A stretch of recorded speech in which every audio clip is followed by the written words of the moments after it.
इस केस में कोविड के बाद पेशेंट को बहुत तकलीफें होने लगी। उनका डी डाइमर बढ़ा हुआ था, उनका सीआरपी बढ़ा हुआ था, जिसके कारण बॉडी में इन्फ्लेमेशन हो गई थी और उनको जॉइंट पेन हो रहे थे। इसके साथ-साथ उनको कॉन्स्टिपेशन बहुत सीवियर था, 3-4 दिन में मोशन होता था, उसके साथ डायबिटीज़ भी आ गया था, उनको केलाइट्स भी था और ओवेरियन सिस्ट भी पता चला। और इन सब के लिए और उम्र भी उनकी 68 थी। इस ऐसे इतने सारे प्रॉब्लम में सबसे पहले उनका डाइजेशन ठीक किया गया और उनके लीवर को एक्टिवेट किया गया। लीवर और डाइजेशन को एक्टिवेट करने के बाद ब्लड का सर्कुलेशन के लिए ट्रीटमेंट दी गई और इन इन 1 या 2 ट्रीटमेंट से ही धीरे-धीरे उनके सारे ही प्रॉब्लम सॉल्व होने लगे। इवन उनका जो ओवेरियन सिस्ट था वो भी डिसॉल्व हो गया। तो इससे साबित होता है कि तकलीफें अनेक, न्यूरोथेरेपी एक।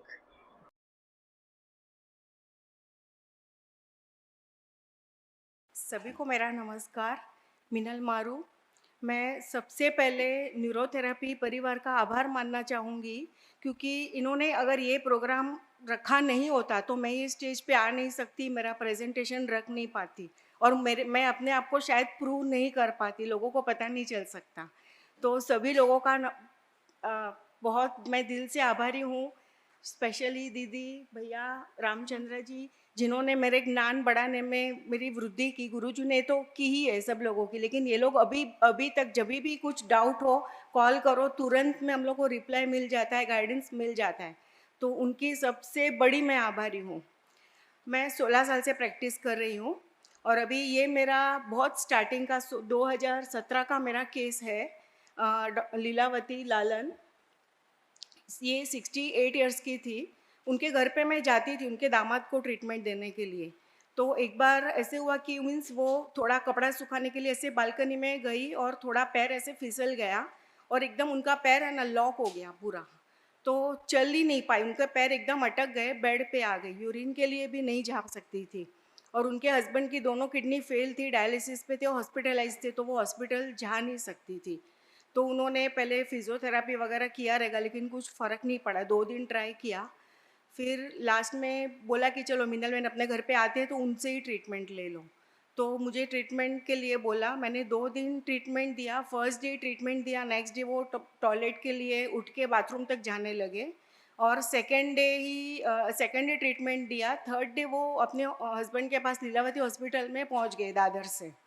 तो इतना दो ही स्टार्टिंग की दो ट्रीटमेंट में जो इम्प्रूवमेंट आया तो उनका कॉन्फिडेंस एकदम बैठ गया कि नहीं, न्यूरोथेरेपी मुझे बिल्कुल ठीक कर सकती है।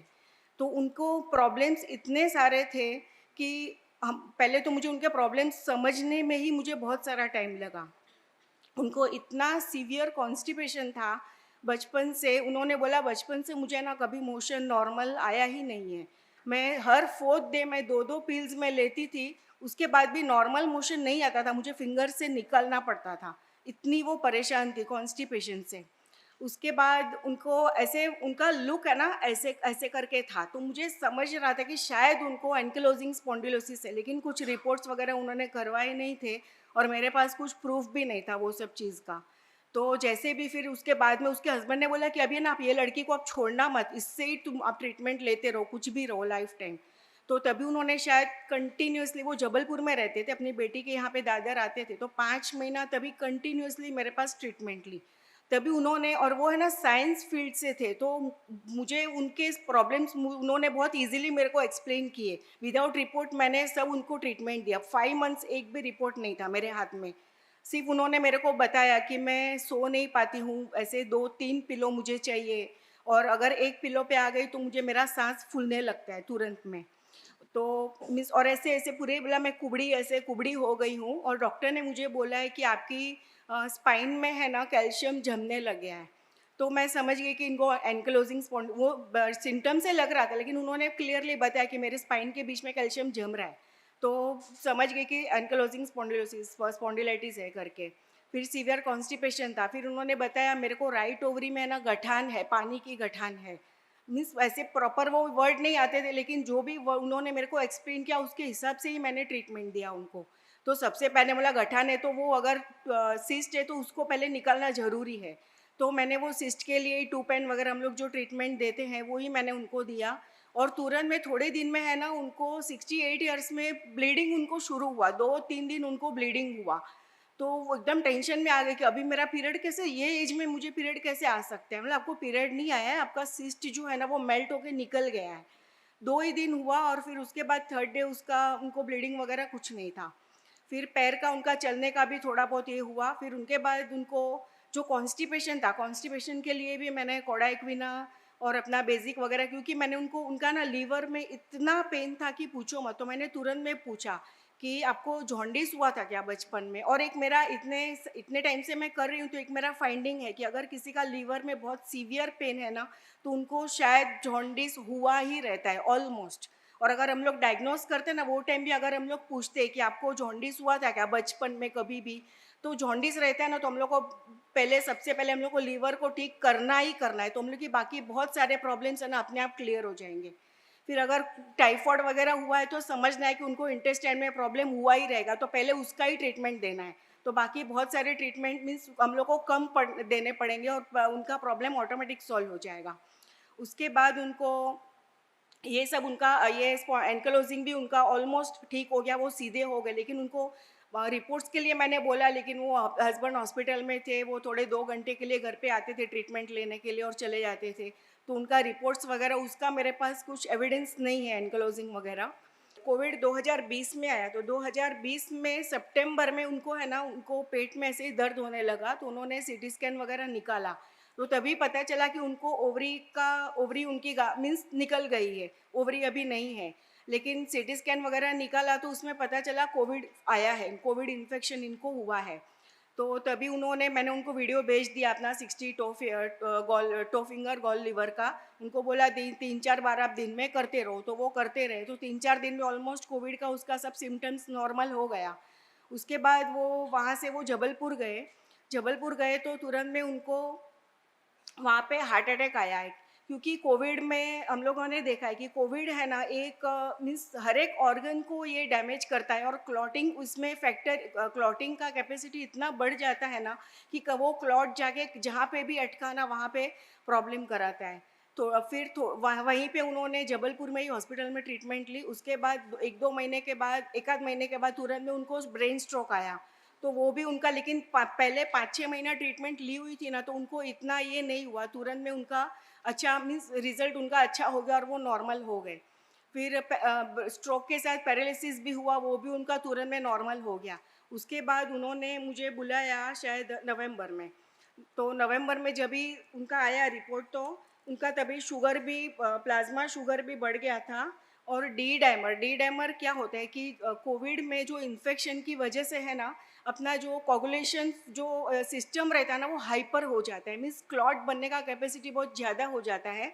तो ब्लड वेसल्स में है ना वो पूरा वो जम जाता है, तो ब्लड सर्कुलेशन को वो अटका देता है। तो जहाँ पे भी क्लॉट अटका ना वो प्रॉब्लम होने लगता है कि उनको हार्ट अटैक हुआ, ब्रेन में भी क्लॉट घुमा रहेगा तो ब्रेन स्ट्रोक भी आया, पैरालिसिस भी हुआ।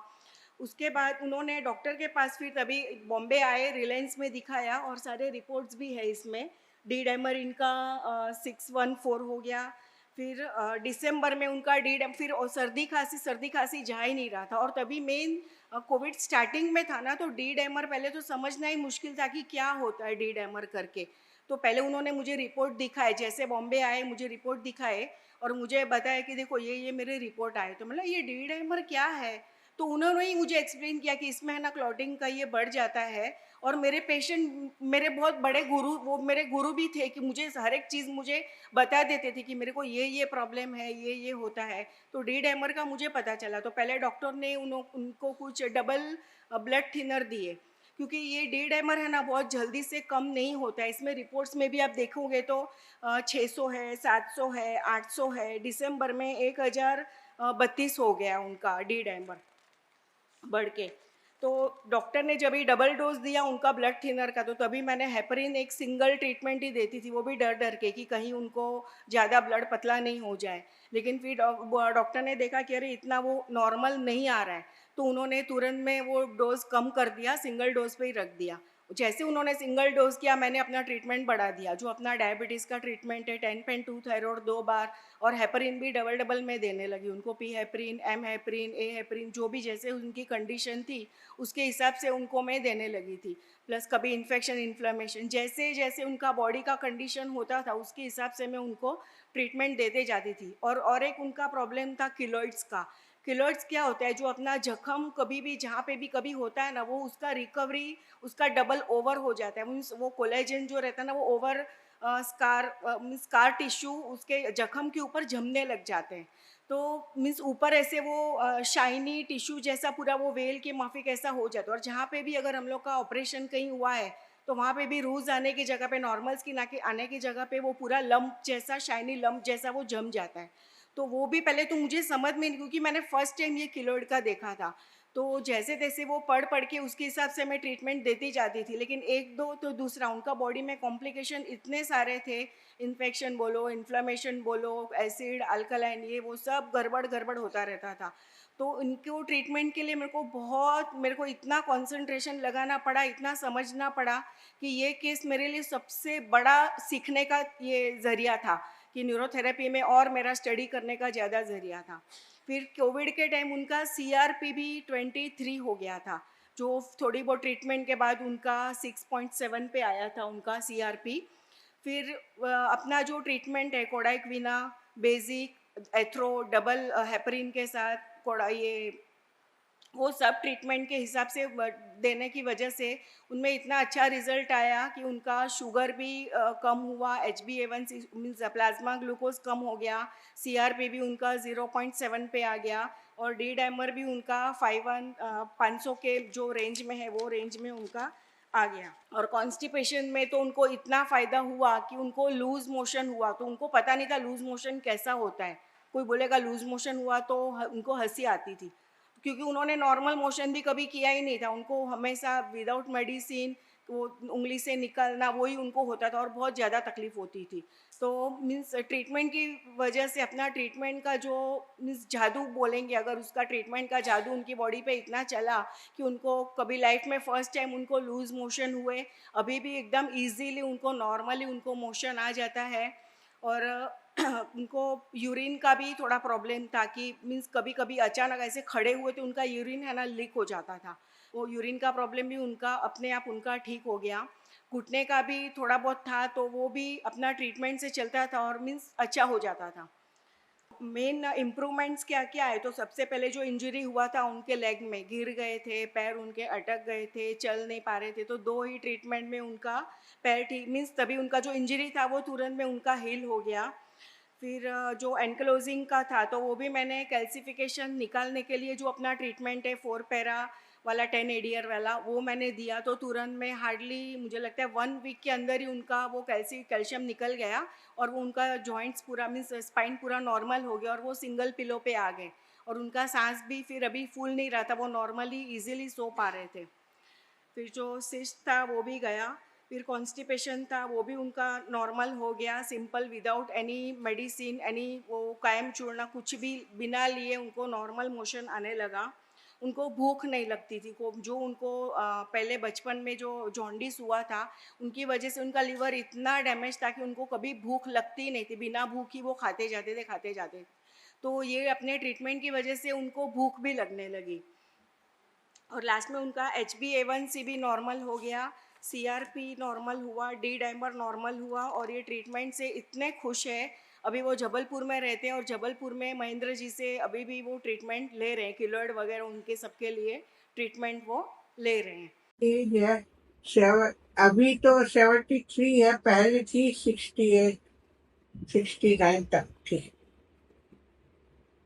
और मैं गिर गई थी तो मेरे को ट्रीटमेंट दिया इन्होंने, बेड पे थी 2 दिन में खड़ा कर दिया इन्होंने मेरे को। उसके बाद कोविड हुआ उसमें मेरे को माइनर अटैक आया और पैरालाइज का 15 दिन में असर हुआ। उसके बाद मैं बॉम्बे आई कोविड में।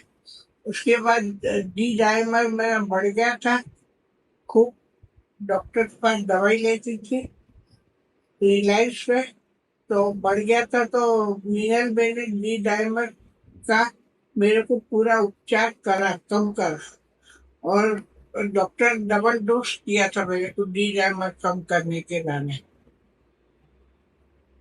कुबड़ी हो गई थी, इन्होंने रीढ़ की हड्डी से मेरे को सीधा करा। और पहले मैं 2-3 तकिए लेकर सोती थी। उसके बाद अब एक पतला तकिए पे मैं सो रही हूँ। मेरे को सही कर दिया इन्होंने, और डायमंड भी कम कर दिया, बिल्कुल नॉर्मल कर दिया डी डायमंड का इन्होंने पॉइंट देकर। मेरे को राइट ओवरी में गठान थी पानी की, तो वो भी ठीक कर दिया इन्होंने। और किलोइड है गले में, थोड़ा बहुत ठीक हो गया, अभी थोड़ा है। मैं चली जाती जबलपुर, इसीलिए मीनल बेन आ नहीं पाते मेरे पास, रहती हूँ नहीं रहती है। मैं को लैट्रिन की बहुत तकलीफ थी, और दवाई के बिना मैं लैट्रिन नहीं होती थी। अभी पॉइंट लिया उसके बाद मेरे को लैट्रिन सही से होती है, और कोई दवाई नहीं लेनी पड़ती है। मेरे 3 मणके हैं कमर के, उस पे गैप था मेरे को, तो वो भी इन्होंने ठीक करके दिया। अब गैप नहीं है, कमर का दर्द नहीं है बिल्कुल। कभी यूरिन में मेरे को तकलीफ होती, कभी ज्यादा आता कभी कम आता था, वो भी सही कर दिया इन्होंने। इंजेक्शन होता था जल्दी, वो भी कम कर दिया।